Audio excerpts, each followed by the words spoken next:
राजस्थान में इस साल के अंत में विधानसभा चुनाव होने वाले हैं, जिससे लेकर के प्रदेश की सियासत में एक बड़ा उलटफेर देखने को मिल रहा है। प्रदेश की राजनीति के लिहाज से सितंबर का महीना बेहद ही खास है।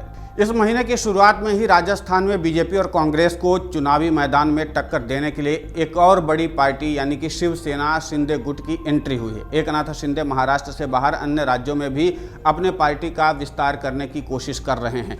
वहीं राजस्थान में शिवसेना की एंट्री के साथ ही गहलोत सरकार के बर्खास्त मंत्री राजेंद्र सिंह गुढ़ा ने पार्टी का दामन थाम लिया। लाल डायरी दिखाकर रातों रात सियासत के फलक पर चर्चा में आने वाले पूर्व मंत्री राजेंद्र सिंह गुढ़ा को महाराष्ट्र के मुख्यमंत्री एकनाथ शिंदे ने झुंझुनू में पार्टी की सदस्यता दिलाई और उन्हें एकनाथ शिंदे की शिवसेना में कोऑर्डिनेटर पद की जिम्मेदारी दी गई। कभी अशोक गहलोत के बेहद करीबी रहे गुढ़ा ने उन्हें मुख्यमंत्री बनाने में अहम भूमिका निभाई थी। गुढ़ा ने हाल ही में दावा भी किया था कि अगर मेरा आशीर्वाद नहीं होता तो गहलोत कभी मुख्यमंत्री नहीं बनते। 24 जुलाई को विधानसभा में लाल डायरी दिखाने के आरोप में गुढ़ा को बर्खास्त कर दिया गया था, विधानसभा से निष्कासित किया गया था। ऐसे में इस स्टोरी में जानते हैं कि आखिर शिवसेना क्यों राजस्थान में विधानसभा चुनाव लड़ने का मन बना रही और अब उनकी पार्टी की एंट्री से राज्य में होने वाले विधानसभा चुनाव पर क्या असर पड़ेगा और शिवसेना की भूमिका इसमें क्या होगी।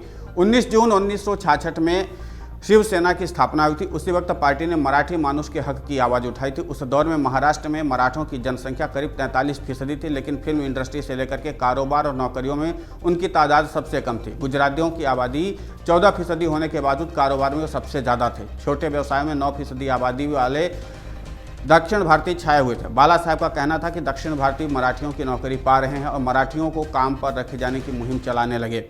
लेकिन धीरे धीरे शिवसेना ने मराठी मानुष की अस्मिता के साथ साथ अपनी छवि कट्टर हिंदूवादी बनानी शुरू कर दी और कई बार चुनाव हारने के बाद साल 1989 में हुए लोकसभा चुनाव में पहली बार शिवसेना भारतीय जनता पार्टी के साथ गठबंधन कर चुनाव लड़ी और उसके 4 उम्मीदवार जीतकर सांसद पहुंचे।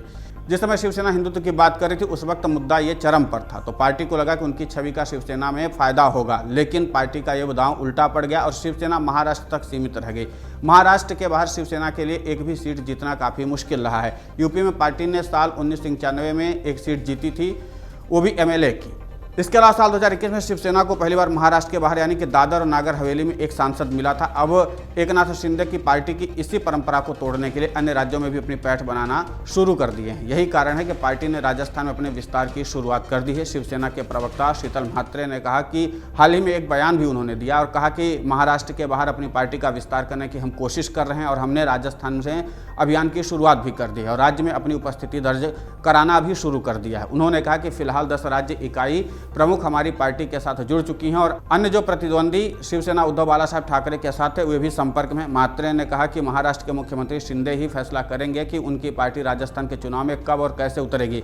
राजस्थान में एकनाथ शिंदे की शिवसेना के एंट्री के साथ प्रदेश के राजनीतिक गलियारों में चर्चा होने लगी कि क्या आने वाले लोकसभा चुनाव में शिवसेना बीजेपी के साथ गठबंधन में मैदान में उतर सकती है। और हालांकि इस पार्टी की इस तरफ की वर्तमान में गठबंधन करने को लेकर के कोई बयान सामने नहीं आया, लेकिन यह कहना गलत नहीं होगा कि प्रदेश की राजनीति में शिवसेना की एंट्री के बाद कई समीकरण बने हैं, तो कई समीकरण बिगड़ने भी शुरू हो गए हैं। अगर शिवसेना चुनाव से पहले भारतीय जनता पार्टी के साथ मिलकर के चुनाव लड़ने का फैसला लेती है तो अनुमान लगाया जाए कि पार्टी को कम से कम 5 से 10 सीटों पर अपने प्रत्याशी उतारने ही पड़ेंगे। गुढ़ा के शिवसेना में शामिल होने पर आयोजित किए गए प्रेस कॉन्फ्रेंस में भी एकनाथ शिंदे और गुढ़ा ने राजस्थान में शिवसेना की भूमिका पर कुछ ज़्यादा नहीं कहा। हालांकि शिंदे ने प्रेस कॉन्फ्रेंस में ये जरूर कहा कि उनकी पार्टी जनता के लिए काम करती है और जनता के लिए काम करेगी। अगर पार्टी सत्ता में आती है तो राज्य के विकास पर काम करेगी, युवाओं को नौकरी देने और क्षेत्र में उद्योग और महिलाओं की सुरक्षा मजबूत करना और साथ में कानून व्यवस्था को और अच्छा बेहतर करना और किसानों की प्रगति को ध्यान में रखते हुए हम काम करेंगे। राजेंद्र गुढ़ा ने शिवसेना में शामिल होने के बाद एकनाथ शिंदे ने कहा कि राजेंद्र गुढ़ा राज्य की जनता के लिए आवाज़ उठा रहे थे, इसमें उनकी गलती नहीं थी।